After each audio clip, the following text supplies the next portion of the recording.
Hi, Brian from eMotimo here today. We're going to be talking to you about loading and saving moves on your Spectrum ST4. All you're going to need is your remote and their little micro SD card that came with your Spectrum. If you've loaded up RC008, you're ready to go. You just need your remote, your unit, and your micro SD card. Put it into the side here. We'll show you how to do basic saving and then basic loading of moves. Jump on into program shots using the D-pad, X to select. I hit my options button on my remote control. Here I see a new menu and load is highlighted. I want to go right to save.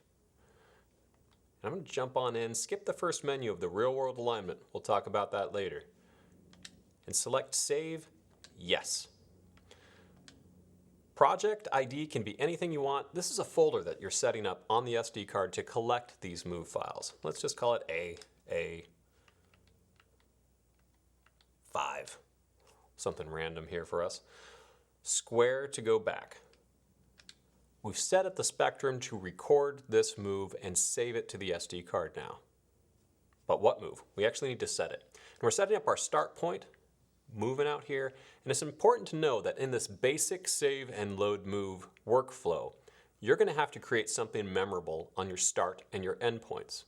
What I mean by that is some period of time later, weeks, months, years later, you're going to have to align this move to either your start or your end point. So don't point it at a blue sky, point it at that rock that's immovable or that corner of the building that's always going to be there. It's going to help you align this stuff later. Can either be on your start or your end frame. For us, big blank wall, not very exciting, but start point is set here.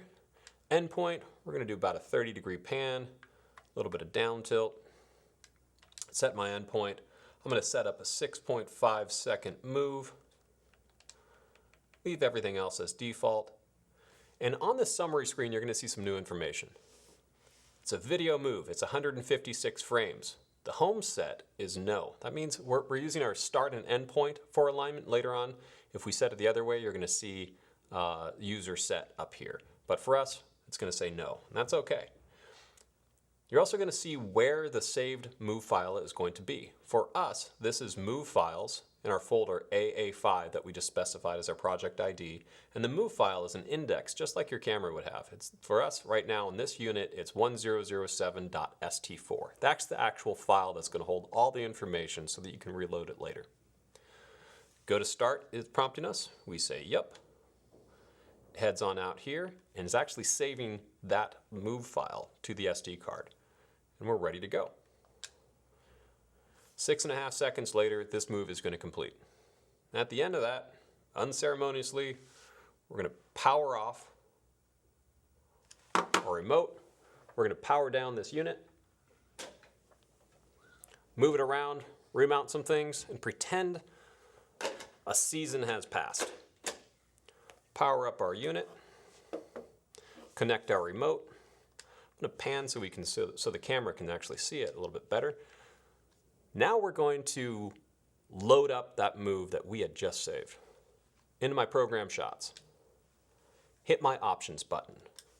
Instead of load, I move on over, we want to actually load the move, so we stay here. Real world alignment, we leave at not set for now, and we're just going to go into the load file, select that. Here's our project ID of AA5, and again, this is like a folder that we jump into, and in here we see just a single file, 1007.st4. We select that.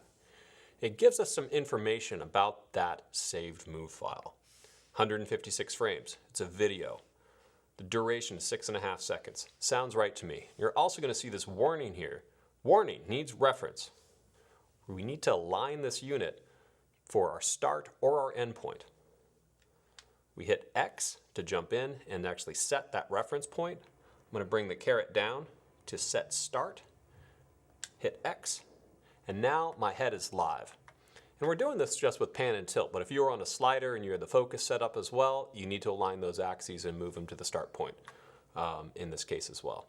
For us, we're pointed straight at the wall. This is good enough for our start point. We hit X to set that, And we can go to the next menu option right here too, which is check move bounds. This is a good thing to do to check that the move is going where you expect it to go. If you're on a slider, it would be a good time to check that says, hey, I didn't just load up an 8-foot move on a 3-foot slider. I'm going to check move bounds. We were already at our start point, but I'm going to check the move end frame.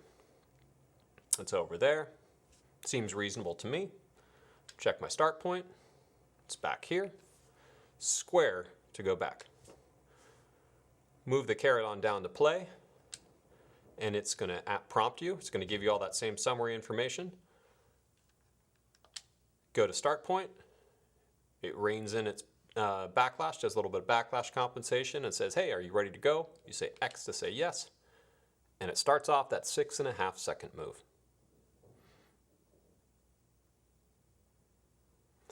That's the basics of loading a move after you've saved it.